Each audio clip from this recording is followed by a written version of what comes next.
아내를 살해한 혐의를 받고 무기수로 복역해온 남성이 있었습니다. 그런데 이 남성 무려 23년 만에 누명을 벗게 됐다고 합니다. 수십 년 만에 열린 재심에서 무죄가 선고된 겁니다.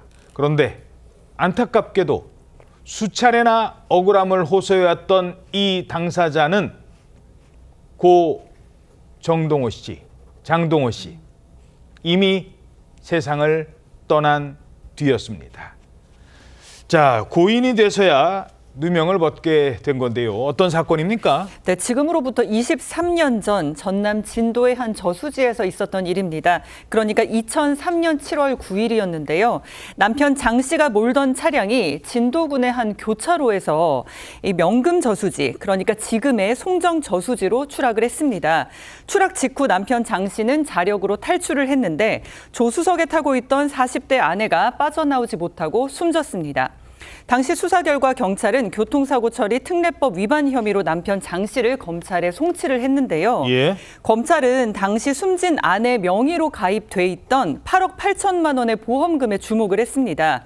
검찰은 남편 장 씨가 아내에게 감기약이라고 속여서 수면제를 먹인 뒤에 고의를 사고를 내서 살해를 했다고 보고 살인 혐의를 적용했습니다. 대법원에서 살인 혐의가 인정되면서 무기징역이 확정됐었습니다. 자, 그래서 무기징역이 확정이 됐습니다. 사건이 난 날로 다시 돌아가 보겠습니다. 비가 내리던 어느 날 밤 부부가 탄 차량이 저수지에 추락을 했습니다. 당시 출동했던 구조대원의 이야기 들어보겠습니다. 제일 먼저 발견한 것은 표지판이 바로 꺾여져 있었고 그곳으로 차가 들어갔다는 것을 인식하게 됐습니다. 한 사람이 탈출을 하지 못했다라고 인식을 하고 일단 차부터 찾는 수색 작업을 하게 되었던 것입니다. 도로의 진행 방향에서 바로 직선으로 그어서 한번 수색을 해보자. 그래서 나침반의 방향을 잡고 수중에 들어가서 20여 미터, 30m 사이에서 발견이 됐던 것입니다. 자, 그런데 남편 장 씨는 무기징역이 확정된 뒤에도 계속 억울함을 호소했었잖아요. 그렇습니다. 남편 장 씨가 재판 뒤에도 단순 사고였다, 졸음운전이었다라고 억울함을 호소했고 일부 보험에 대해서도 그거는 아내가 직접 지인하고 상의를 해서 본인이 가입한 거였다라고 주장을 했습니다. 그러면서 세 차례 감옥 안에서 이제 재심을 청구했었는데 다 기각이 됐었거든요. 그러다가 2017년에 장 씨의 가족이 억울하다라고 호소를 한 그 호소를 들은 충남 지역의 경찰관하고 재심 전문 변호사인 박준영 변호사가 사건을 다시 알아보기 시작한 겁니다. 그래서 네 번째로 재심을 청구했는데 그게 2024년 1월 달에 대법원에 의해서 받아들여졌습니다.